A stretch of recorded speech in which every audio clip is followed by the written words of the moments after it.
जय भीम साथियों। आजकल बहुत से बहुजन छात्र क्राउड फंडिंग के जरिए फॉरेन विश्वविद्यालयों में पढ़ने जाने की कोशिश कर रहे हैं। एक उदाहरण हमने देखा रैपर सुमित सामोस का, जिन्होंने एक ही दिन में 30 लाख से ज्यादा की क्राउड फंडिंग करी। पर यह अपवाद है। यहाँ सवाल उठता है कि सब क्राउड फंडिंग तो नहीं कर सकते, तो सरकार बहुजन छात्रों को स्कॉलरशिप क्यों नहीं प्रदान करती।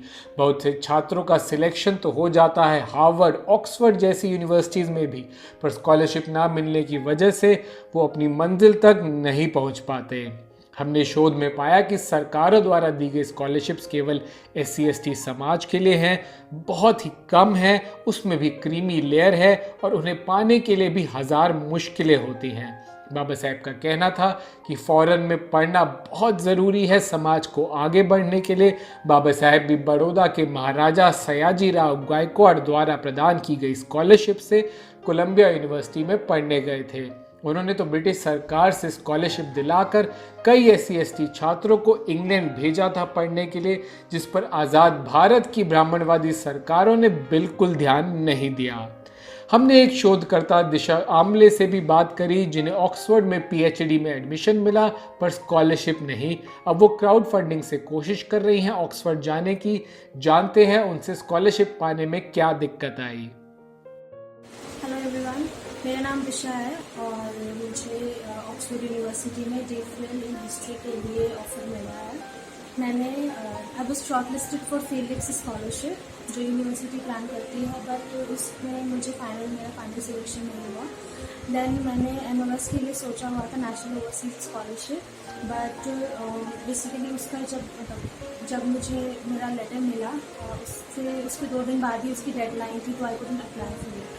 सो मुझे लगता है कि नेशनल ओवरसीज स्कॉलरशिप्स को ज़्यादा फ्रिक्वेंटली उसका पोर्टल खोलना चाहिए ताकि ज़्यादा से ज़्यादा लोग उसको अवेल कर पाएँ। उसके बिना स्कॉलरशिप को सिक्योर करना काफ़ी मुश्किल हो जाता है और हम लोगों के लिए बाहर जाके पढ़ना काफ़ी डिफिकल्ट हो जाता है।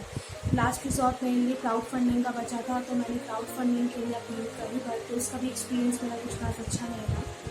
आई एम स्टिल होपिंग कि कुछ पैसे अरेंज हो जाए सो दैट एटलीस्ट मैं अपने फर्स्ट ईयर की फीस पे कर पाऊँ। आंकड़ों को देखें तो विदेश मंत्रालय के पास उपलब्ध आंकड़ों के अनुसार वर्ष 2019-20 में करीब 5 लाख भारतीय छात्र उच्च शिक्षा के लिए विदेश गए।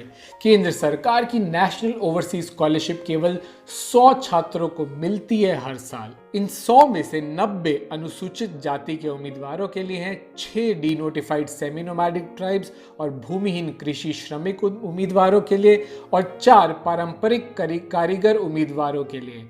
कई राज्य ऐसे हैं जैसे कि महाराष्ट्र, कर्नाटका, तेलंगाना, दिल्ली, इनकी सरकारों की भी कुछ ऐसी स्कीम्स हैं। कुल मिलाकर फिर भी कुछ हंड्रेड्स में ही आएंगे ये आंकड़े। कुछ हंड्रेड्स छात्र ही जो बहुजन समाज से ज़्यादातर जा पाते हैं स्कॉलरशिप से। ऐसे में पूर्व UGC अध्यक्ष और प्रसिद्ध शिक्षाविद सुखदेव थोराट समिति ये सिफारिश कर चुकी है कि सालाना विदेश जाने वाले भारतीय छात्रों की कुल संख्या में से 22.5% अनुसूचित जाति और अनुसूचित जनजाति के छात्रों को सरकारी फंडिंग पर विदेश भेजा जाना चाहिए, यानी आबादी और आरक्षण के अनुपात आंकड़ा हो। अगर 5 लाख का 22.5% देखें तो ये 1 लाख से भी ऊपर का आंकड़ा है। पर यह सवाल जरूर उठ सकता है कि इतने पैसे आएंगे कहां से। इस पर हमने बात की JNU शोधकर्ता अंशुल कुमार से, जिनका कहना है कि SC/ST बजट प्लान में ये पैसा उपलब्ध है, पर सरकार उसे जनरल नीतियों के लिए खर्च कर देती है। तो हर साल ये देखा जाता है कि ये जो फंड होता है जो यूनियन बजट में से SC और ST के लिए प्लान्ड होता है, इसमें से काफ़ी पैसा ऐसे स्कीम्स के लिए डाइवर्ट कर दिया जाता है जो जनरल स्कीम्स हैं। They are not specifically targeted to SCs and STs। और ये कई सारे जो है NGOs और ऑर्गेनाइजेशंस और इंडिविजुअल्स ये सवाल उठाते रहे हैं कि ये SC और ST के लिए जो फंड है इसको SC और ST के लिए ही खर्च किया जाए। जैसे national council for Dalit human rights है, नेशनल कैंपेन है शायद NCDHR, हाँ, तो उनकी भी रिपोर्ट है, एनुअल रिपोर्ट है, उसमें ये सब मेंशन होता है कि कितना पैसा SC/ST के फंड के लिए आया और वो डाइवर्ट कर दिया। तो उसका अगर आप आंकलन करेंगे तो कम से कम पिछले साल 2019-20 में 1 लाख करोड़ रुपए की राशि डाइवर्ट की गई। तो अगर आप 1 लाख करोड़ में से 20,000 करोड़ रुपए अगर आप खर्च करें तो आप 1 लाख SC/ST बच्चों को विदेश भेज सकते हैं। इसमें एक सवाल और उठता आया है कि क्रीमी लेयर का सरकार ने स्कॉलरशिप पाने की ऊपर की जो लिमिट है वो 8 लाख सालाना आय रखी है, जो काफ़ी कम है। इस पर भी अंशुल ने डाली रोशनी। और NOS के अकॉर्डिंग ऐसा कहा जाता है कि अगर आपकी पिछले साल में एनुअल सैलरी फैमिली की इंक्लूडिंग यू 8 लाख से ज़्यादा है तो आप उसके लिए एलिजिबल नहीं है। तो मेरा प्रश्न ये है कि मतलब ये किस लॉजिक से ये सीमा तय की गई है? अगर आप मान लो 1 साल नौकरी करी आपने, उसमें आपकी तनख्वाह 8 लाख से ज़्यादा थी, तो क्या आपकी इतनी सेविंग हो जाएगी कि आप विदेश में जाने का खर्चा उठा पाएँ? मैं तो नहीं मानता इतनी सेविंग हो पाएगी।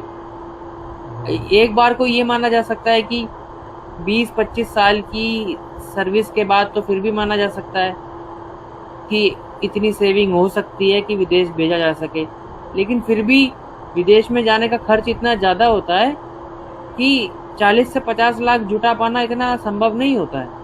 तो ये अच्छी बात है, क्राउड फंडिंग कर रहे हैं और इनका सपोर्ट भी होना चाहिए छात्रों का। पर अगर भारी मात्रा में बहुजन छात्रों को फॉरेन भेजना है तो स्कॉलरशिप के लिए आवाज़ ज़रूर उठानी पड़ेगी, स्कॉलरशिप की आवाज़ बुलंद ज़रूर करनी पड़ेगी। इसके लिए सरकार पे प्रेशर ज़रूर डालना पड़ेगा, तभी ही कुछ बड़े तरीके पे बड़े स्तर पर बदलाव आ सकता है। जब लाखों बहुजन छात्र फॉरेन पढ़ने जाएं तभी असली बदलाव आ सकता है। क्राउड फंडिंग से तो केवल कुछ लोग ही पढ़ने बाहर जा सकते हैं। तो इस मैसेज को, हमारे शोध को आप ज़रूर सबके साथ शेयर कीजिए, बहुत ही महत्वपूर्ण है। आप हमारी वीडियो को शेयर तो कीजिए ही, हमारे चैनल द न्यूज़ बीट को सब्सक्राइब ज़रूर कीजिए, बेल आइकन दबाइए, तुरंत ऐसे विश्लेषण की वीडियो हम डालें आपको तुरंत नोटिफिकेशन मिल जाए। हमारे फेसबुक, ट्विटर और इंस्टाग्राम पेजेस को भी फॉलो ज़रूर कीजिए। जय भीम।